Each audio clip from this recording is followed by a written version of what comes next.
how big oil conquered the world, like the history of the Rockefellers. Fuck.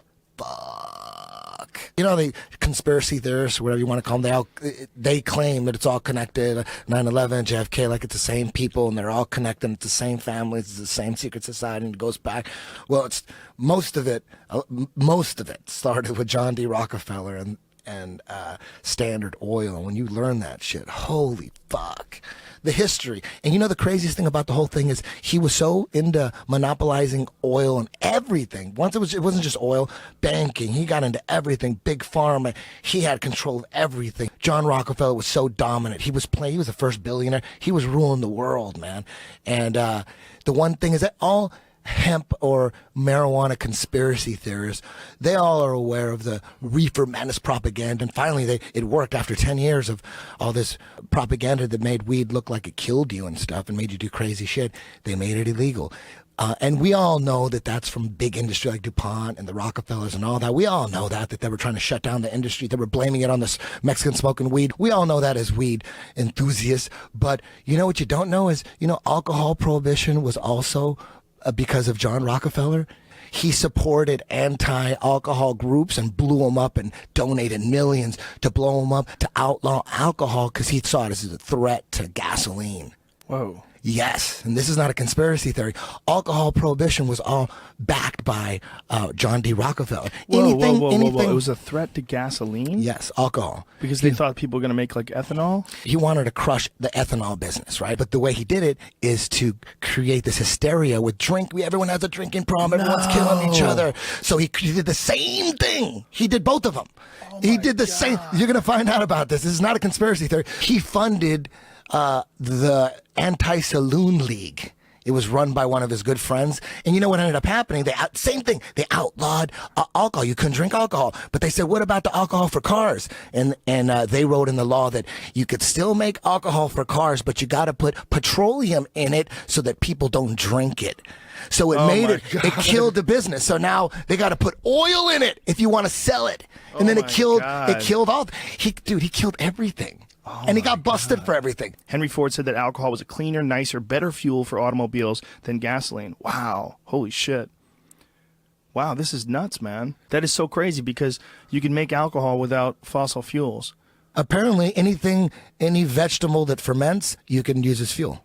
Henry Ford said anything that you could ferment, apples, anything, you could turn into biofuel. That's crazy. And John D. Rockefeller, that's what he was all about. He's the richest man in the world, was raised by a psychopath. John D. Rockefeller's dad was named, they called him Devil Bill. His dad, they know all about his dad. This is not a conspiracy theory. Their family, historians will tell you about his father. He created him. He was a rapist, snake oil salesman, running from the law, changed his name. Devil Bill? Devil Bill, that was his name. So he had a bunch of sons, and John D. Rockefeller was one. He was quoted as saying, I cheat my sons every day. I want them as sharp as can be. He just beat the living fucking trust out of them and just drowned all their trust. So John D. Rockefeller grew up not trusting anybody. Dude, he got busted for monopolizing oil. They finally indicted him. He had to break apart Standard Oil, and it made him a billionaire. That's what made him rich, is when he got busted. When he had to sell everything off, he took over education. Dude, you know how he took over universities? Dude, he wanted to take over the world. He wasn't just trying to sell gas. He was trying to take over the world. Our education system is all based on Rockefeller Foundation shit. Like, what? He strategically wanted to make school so that we got people just smart enough. This isn't conspiracy theory. Just smart enough to work. They didn't want anybody too smart. He'd go to a university, like the University of Chicago, and just, I'm going to give you millions of dollars. And they said, oh, shit. He goes, but I got to have a couple of my people on your board to make sure it's spent right. And they're like, okay. So he gets his people in, and then they just take over. And they designed history. John D. Rockefeller got 20 historians and designed the history. They designed it. That's why when people, you make fun of history in ninth grade books, you make fun of that history. It's a joke, right? It was put together by Rockefeller. His peak wealth was $318.3 billion based on the 2007 U.S. dollar. Oh, my God. He lived to 98. He was a motherfucker, bro.